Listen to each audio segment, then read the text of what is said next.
Thanks for allowing me to ask my questions first.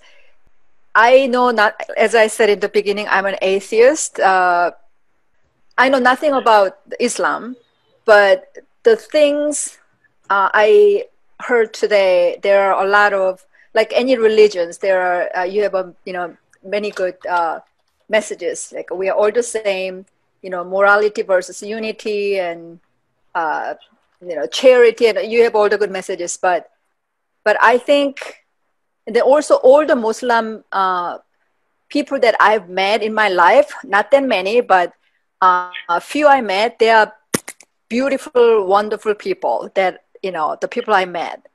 But all the news that coming out of Middle East and all the tragedies that's happening now and for centuries, what we see and what we hear or what the religion itself is preaching, they're they're very like opposite. So as a non-Islam person, it's very confusing. And then also I understand that religion, a lot of people translate, even though religion itself is good, a lot of people use the, how do you explain all the violence coming out of Middle East? So do you think that the people are using the religion as an excuse to do the bad things? I think that's the main thing, because when we think about Islam, we think about violence, killings, and bombings. So how would you tell people like a non-Islam people in the West, how would you explain what's going on for centuries? Okay, Sue, that's a really important question. I'm glad that you asked, because some people are shy in asking those kind of questions to each other. And I'm glad that you came and you're asking the question.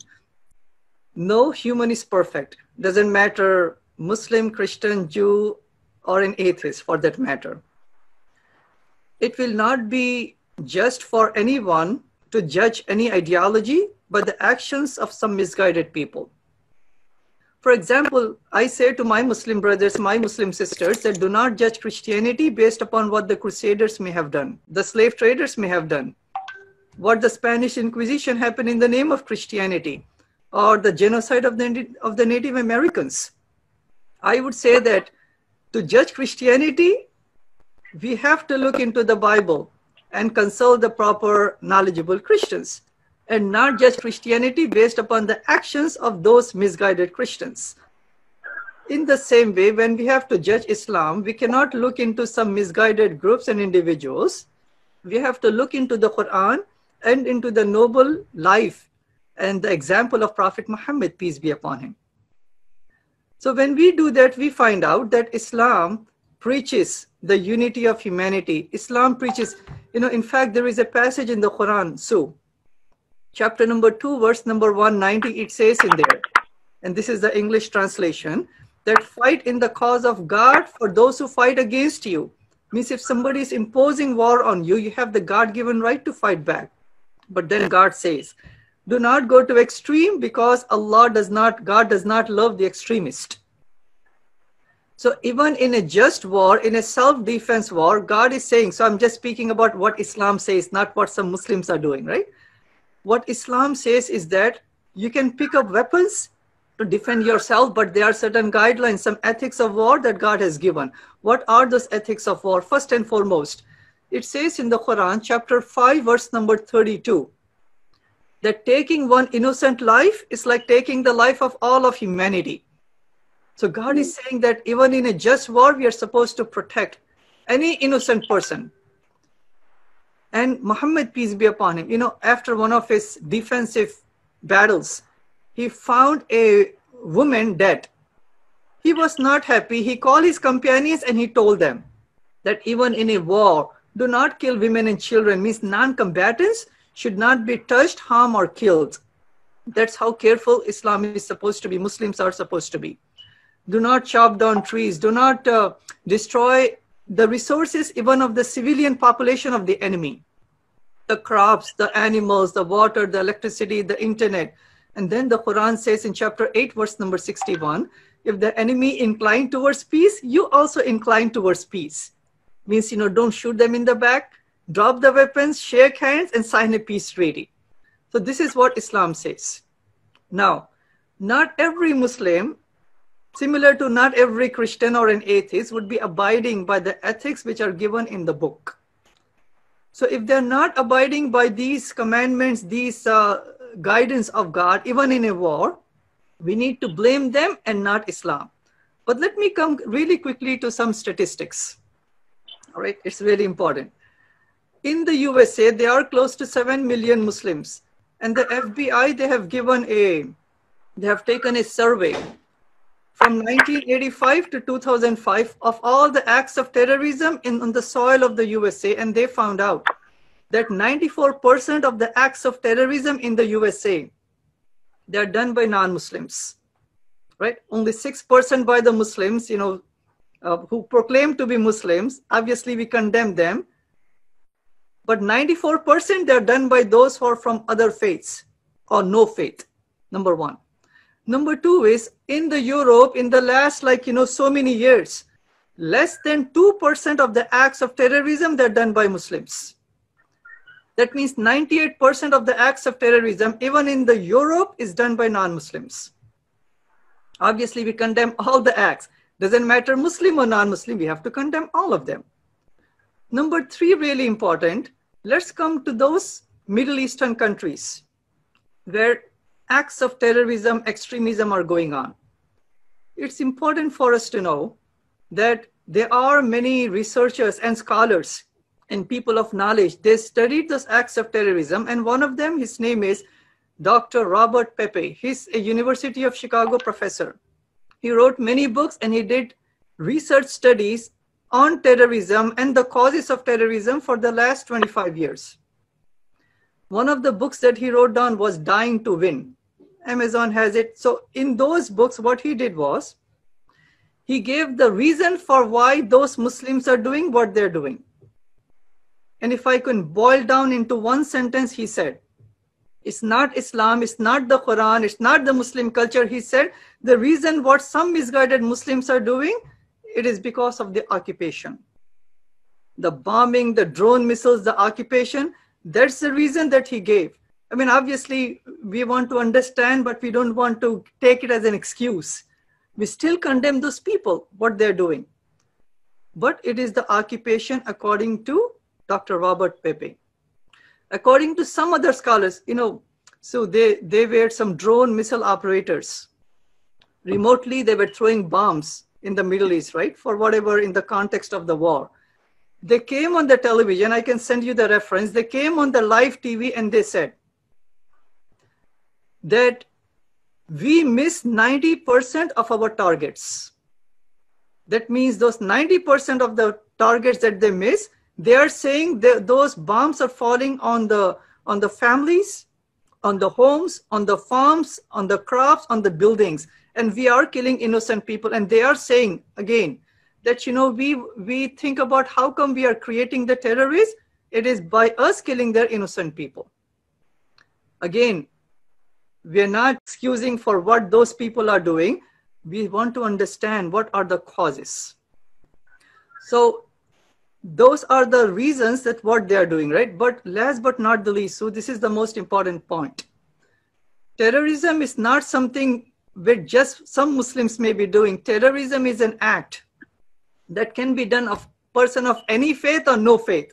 Muslims don't have a monopoly on it. There are many acts of terrorism. We don't define it in the USA, but I say that every single act is an act of terrorism. For example, 406,000 killings by gun violence in the USA in the last 15 years. I would say every single act is an act of terrorism. All of us, we should condemn it. Terrorism and extremism, we condemn, doesn't matter who does it, using what weapon, using what ideology, and what target. All of us, we are equal. We should condemn all of those acts of terrorism. But we need to know that what does Islam teach about it? Islam condemns it. Islam gives proper guidelines. So lives of humans can be saved. Wars can be prevented. Unity can happen. Justice can happen.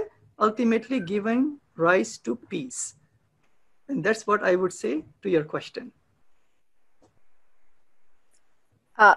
May I add a follow-up question to your answer? Yep, Yeah, go sure. ahead. I think you have 5 minutes to go. So yeah, sure. Oh, okay, sorry. So, uh, You can stay so back. I'm not stopping you to stay back, but I'm just no, no, saying no, that no. you, Thank you, thank you. Yeah. So, since there are so many, by the way, all the terrorism or killings happening. So right now, our topic is about Islam, the religion, right? So, and then our perception of Islam. So since there are so many people, misguided, people, the Islam, uh, using the religion, they are doing the bad things. And what are the good Muslims doing to change the situation or change the perception within your religion? Because the world is looking at your religion, in a not very, even though the religion itself is good, but because of so many things happened and still happening, what is there any I don't know, anything that, because such a huge world issue, um, are you like the good Islam's? Do you have any plan or doing anything to kind of combat this this bad, negative images you have about Muslims? Okay, first and foremost, as I mentioned, let me just clarify again. Acts of terrorism are happening all over the world, in Christian world and in the atheist world, along with some Muslim countries, not just in the Muslim countries. Is that when we look into the last two world wars that we have, World War One, close to about 19 million people, civilians I'm talking about. World War II, 54 million civilians, they perished. Right. And obviously these were the Christian majority countries, even though the cause may not be Christianity, but Christian majority countries fighting and killing 54 million innocent people, right? Obviously we condemn those countries, but not Christianity. We have Agreed. to expand. Yes. One second, let me just charge my laptop. So acts of terrorism are happening in every country. In fact, according to the report of the USA, white supremacists are more of a threat to the USA than the Muslims. And one more poll, I can send you the reference to it, is that it says that about 57% of the Americans in the USA, they want to abolish the Constitution and replace that by Christianity, right? So it's important for us. Acts of terrorism are happening in Russia, in China, in Cuba, so in the atheist countries, and the Christian countries, and non-Muslim countries, and in the Muslim countries. So it's really important for us because, your question is somehow it is giving a sense as if Muslims only are doing acts of terrorism. That's not the case. No, that's not how I'm asking. I'm saying I acknowledge all these things are happening like by different groups. But since we are only talking about Islams, and I'm talking about the majority of people, individually, the Muslim people we know, to me, I mean, they are all good people. I mean, is fine. I know Nurul is a wonderful guy, but collectively, the perceptions that we have is not very positive. I mean, I'm not saying we just talking. Of course, we're not comparing with all this the terrorist acts happening with like different groups, white supremacists. But I'm just talking about as a religion, because right now the Islam is the probably most dangerous. That's how people are viewing. So I'm just saying that you as the good Muslim or as an organization or as a religion, what are you doing to guide those people who are misleading the Islam religion, and creating this, negative images to the rest of the world? You know what I mean? Sure. So there are two things to your question: the perception that we have and what Muslims may be doing, right? So it's important. I mean, hopefully through the data which we presented today, your perception should change that, what? I used to think that all the Muslims or all the acts of terrorism may be only done by Muslims. No, Muslims are doing some, others are doing. So at least we are presenting the data to you and to other people to educate, number one. Number two, for us to prevent acts of terrorism up there, there are many, many causes to the acts of terrorism, as I mentioned. According to the professors and the scholars and specialists on the ground, it is the occupation. So when you look at Iraq 2003, before 2003 in Iraq, there was not a single suicide bombing in the history of Iraq. Not a single one of them, right? 5,000 years of history. What do you think happened in 2003? The occupation of Iraq by the US forces, by your tax-paying dollar and my tax-paying dollar. So one thing that we can do besides educating the Muslims about the Quran is we need to make sure we take away the causes of terrorism. And the causes of terrorism, obviously the dictators that our country and the non-Muslims country are imposing on the Muslims and supporting the dictators. Initially, non-Muslim countries, they were colonial powers over the Muslim countries. They were doing acts of terrorism on the Muslim countries. Once they left, then they imposed the dictators on the Muslim countries, taking away their freedoms of the Muslim countries.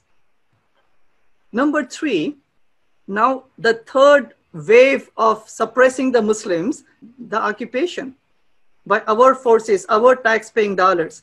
So when we speak about just canceling the terrorism which has been happening up there, we need to look at the causes. So you and me, we are equally involved to have a remedy up there. That means we have to put a pressure on our government, bring back the troops, be fair between Palestine and Israel. We cannot be vetoing any bill. We have to be fair with both the countries. So we as Americans and non-Muslims, some of you, right? You have to make sure that all of those things are done. From the Muslim side, obviously, there are many Muslim scholars. I give Friday sermons and I speak against acts of terrorism by the Muslims, by the non-Muslims. So education is the key. And the causes that we have on the ground also have to be dealt with. And I would say that's the only way that we can take away terrorism and extremism from that part of the world.